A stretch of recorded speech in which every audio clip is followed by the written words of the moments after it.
BSc part third के paper second में हम कर रहे थे ऑर्गेनिक केमिस्ट्री का एक चैप्टर कार्बोहाइड्रेट।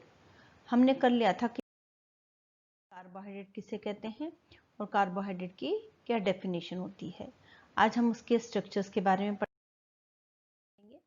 उससे पहले हम रिवाइज कर लेते हैं क्लासिफिकेशन ऑफ कार्बोहाइड्रेट। कार्बोहाइड्रेट को हमने मेनली 3 कैटेगरीज में डिवाइड किया है। पहला है मोनोसेकेराइड, दूसरा है ओलिगोसेकेराइड और तीसरा है पॉलीसेकेराइड। आपको जैसे कि बताया गया था, मोनोसेकेराइड मतलब मोनो मतलब 1 ऐसे शुगर यूनिट जिसके अंदर की 1 यूनिट होता है और उसको अगर हम फर्दर हाइड्रोलाइज करते हैं तो ये कार्बन डाइऑक्साइड और वाटर में डिसॉल्व हो जाते हैं। ओलिगोसेकेराइड जिसमें मोनोसेकेराइड की संख्या 2 से लेकर 10 तक होती है। अगर हम इसका जल अपघटन करवाते हैं या जल में विलय करवाते हैं तो ये 2 से लेकर 10 तक की इंडिपेंडेंट मोनोसेकेराइड्स में हाइड्रोलाइज हो जाती हैं। पॉलीसेकेराइड, पॉली मतलब मैनी और शुगर यूनिट्स, अगर बहुत सारे शुगर यूनिट्स आपस में एक लंबी चेन में बंधे रहते हैं तो उसको हम पॉलीसेकेराइड कहते हैं। स्टार्च और सेलुलोज इसका एग्जाम्पल है, जिसमें कई सारी मोनोसेकेराइड यूनिट्स आपस में मिली हुई रहती हैं। अब हम क्लासिफिकेशन करते हैं on the basis of carbon atom present in monosaccharides. मतलब मोनोसेकेराइड में उपस्थित कार्बन की संख्या के आधार पर हम क्लासिफिकेशन करते हैं।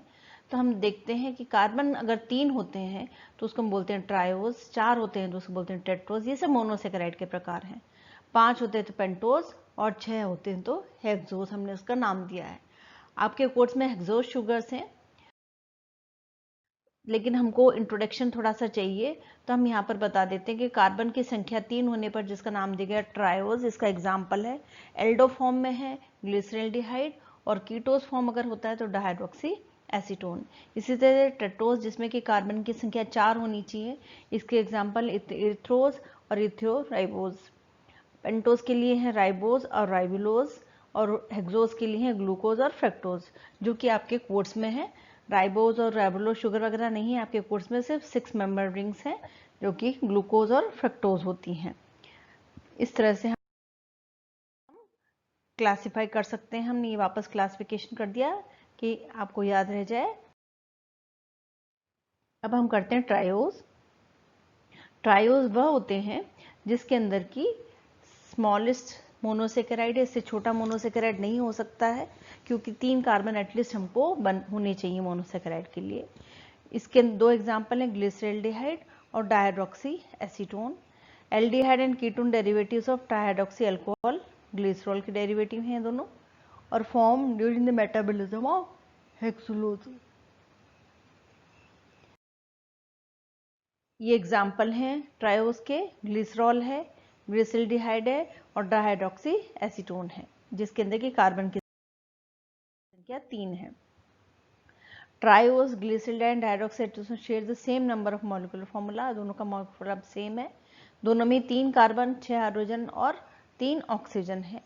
इनके सिर्फ स्ट्रक्चर फॉर्मूला अलग है, बाकी केमिकल स्ट्रक्चर इनका सेम है। एक दूसरे का आइसोमर है और ये एल्डो कीटो आइसोमरिज्म पाया जाता है। कीटो एल्डोज आइसोमरिज्म है क्योंकि यहाँ पर एक एल्डोज फॉर्म है और दूसरा कीटो फॉर्म है। दोनों की मॉलिक्यूलर संख्या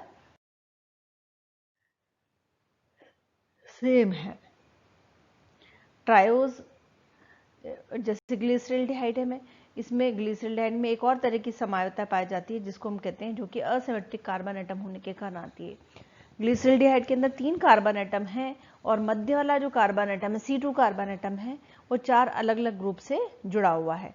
इसलिए ये असिमेट्रिक या असममिति का जो स्ट्रक्चर हो जाता है और इसके अंदर एक्टिविटी बढ़ जाती है और ये ऑप्टिकली एक्टिव हो जाता है। तो हम देखते हैं कि asymmetric carbon atom also confirms optical activity. Asymmetric carbon atom में ऑप्टिकल एक्टिविटी होती है क्योंकि ये कार्बन असममित होता है। इसी तरह से on passing polarized light the plane is rotated to the left और द राइट। मतलब कि अगर हम ऐसे असममित कार्बन एटम के अंदर से प्लेन पोलराइज्ड लाइट को पास करते हैं तो वो दाईं ओर या बाईं ओर घूम जाती है और इसको हम कहते हैं कि यहाँ पर ऑप्टिकल एक्टिविटी या प्रकाशीय समावता पाई जाती है इसके अंदर। उसका एक जो आइसोमर है वो लेवो रोटेशन करता है, मतलब लेफ्ट साइड में रोटेशन करता है, और दूसरा डेक्स्ट्रो रोटेशन मतलब राइट साइड में रोटेशन करता है, मतलब दाईं ओर घूमता है और बाईं ओर घूमता है। इसलिए हम इसको दो तरह के आइसोमर्स में डिवाइड करते हैं, डेक्स्ट्रो रोटेटरी और लीवो रोटेटरी। जैसे डी ग्लिसरॉल्डिहाइड है तो यहाँ पर द OH ग्रुप हमने बताया कि ये कार्बोहाइड्रेट है, कार्बोहाइड्रेट के लिए OH ग्रुप का होना जरूरी है एक से अधिक, और उसकी तरह से एल्डिहाइड या कीटोन का भी होना जरूरी है। तो डी ग्लिसरॉल्डिहाइड है, इसके अंदर जो OH ग्रुप है वो राइट हैंड साइड में प्रेजेंट रहता है, सेकेंड कार्बन एटम पर, सेकेंड कार्बन एटम के कंपेरिजन में राइट हैंड साइड में प्रेजेंट रहता है, तो उसको हम दे देते हैं डी ग्लिसरॉल्डिहाइड। इसी तरह से अगर वो लेफ्ट हैंड साइड में प्रेजेंट है OH ग्रुप तो उसको हम बोलते हैं एल ग्लिसरॉल्डिहाइड। तो यहाँ पर डी और एल दो अलग अलग फॉर्म में पाए जाते हैं।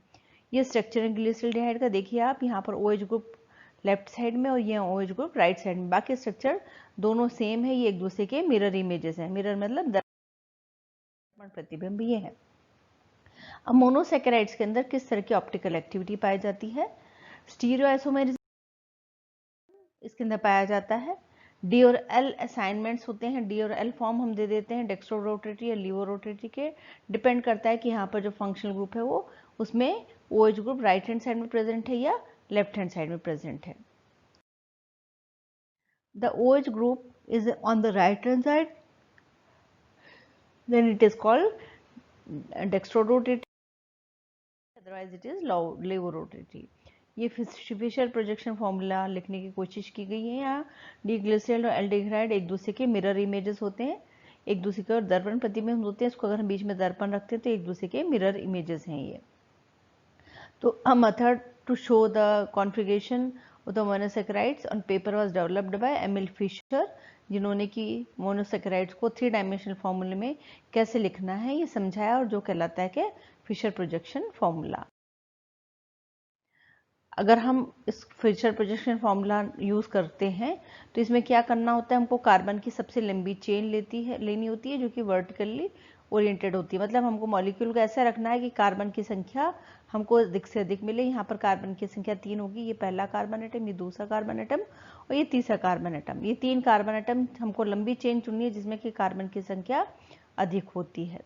अब हमको देखना है कि C1 जो कार्बन एटम है, टॉप कार्बन एटम है, उस पर C2OH ग्रुप कहाँ पर प्रेजेंट है, राइट साइड में या लेफ्ट साइड में। उसके आधार पर हम इसको डेक्स्ट्रोरोटेटरी या लीवोरोटेटरी का नाम दे देते हैं। मोस्ट प्रिफर्ड ग्रुप कहाँ प्रेजेंट रहता है, ये टेट्रोस का स्ट्रक्चर 4 कार्बन एटम वाला, ये पेंटोस का स्ट्रक्चर है। पेंटोस के जो एग्जाम्पल हैं डी राइबोज और डी ऑक्सीराइबोज न्यूक्लिक एसिड, जो कि ह्यूमन बीइंग में या हर इंसान के अंदर ही, जीवित प्राणी के अंदर पाया जाता है।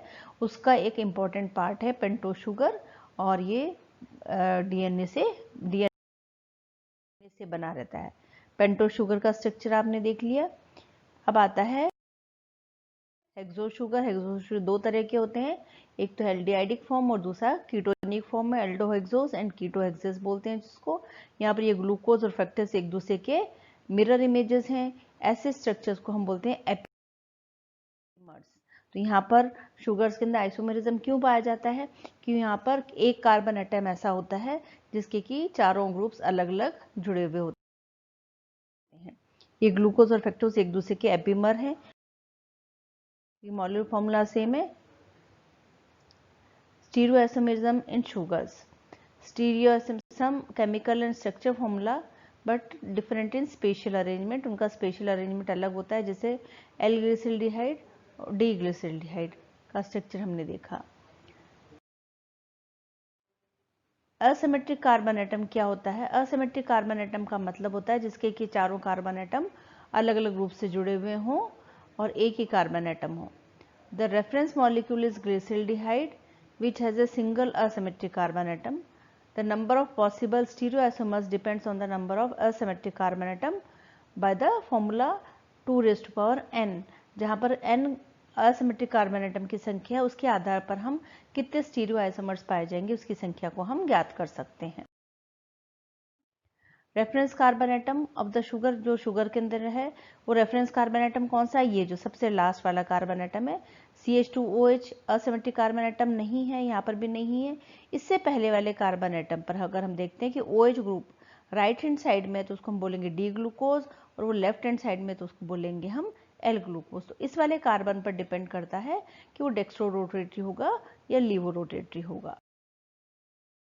तो इस तरह से हमने इसको कैपिटल डी और कैपिटल एल फॉर्म में दिया है, जिनको हम कहते हैं एनोन्शियोमर्स। एनोन्शियोमर्स वह समावी होते हैं जो एक दूसरे के दर्पण प्रतिबिंब होते हैं, लेकिन वो एक दूसरे पर अगर हम रख कर घुमाते हैं उसको तो एक दूसरे से मैच नहीं होते, उनके प्रॉपर्टीज अलग होती हैं। जैसे D sugars are naturally occurring sugars and can be called as D sugars, dextro sugars, और वो दो तरह के होते हैं, डेक्स्ट्रो रोटेटरी और लीवो रोटेटरी। जो डी ग्लूकोज का डेक्स्ट्रो रोटेटरी पार्ट है वही हम यूज करते हैं, लीवो रोटेटरी हम यूज नहीं करते हैं। ऑप्टिकल आइसोमेरिज्म स्मॉल डी और स्मॉल एल हम कब लिखते हैं? जब डेक्स्ट्रो रोटेशन मतलब राइट साइड में और लीवो रोटेशन मतलब लेफ्ट साइड में रोटेशन होता है, उसको हम प्लस माइनस या स्मॉल डी और स्मॉल एल के फॉर्म में लिखते हैं। अगर हम आगे बढ़े और बात करें एपीमर की, एपीमर क्या होता है? तो ऐसे जो संरचनाएं, ऐसे जो आइसोमर्स हैं जिनके अंदर की पहले कार्बन एटम पर मतलब पहला कार्बन एटम एक दूसरे से अपोजिट मिरर इमेज पर होगा, तो उसको हम बोलेंगे एपीमर्स। जैसे कि ग्लूकोज के अंदर एपीमर्स हैं। एनोमर्स ऐसे हैं जो कि जैसे एक पहले कार्बन एटम पर राइट हैंड साइड में या लेफ्ट हैंड साइड में, उसके आधार पर हम उसको एनोमेरिक कार्बन एटम बोलते हैं। तो anomers are produced by the special configuration of the reference of the first carbon atom in aldose and second carbon atom in ketose, जहां पर की फंक्शनल ग्रुप प्रेजेंट है। तो ये आज हमने क्लासिफिकेशन कर लिया कार्बोहाइड्रेट्स का, क्या कार्बोहाइड्रेट्स क्या होते हैं, और मोनोसेकेराइड्स स्पेशली हमने पढ़ा है मोनोसेकेराइड्स के अंदर किस तरह से उसका नामकरण किया जाता है। तो नेक्स्ट लेक्चर में हम इसकी कुछ रिएक्शंस पढ़ेंगे। तब तक आप इसको अच्छी तरह से याद कर लीजिए, और जो भी आपकी क्वेरी हैं आप कमेंट बॉक्स में लिखकर पूछ सकते हैं।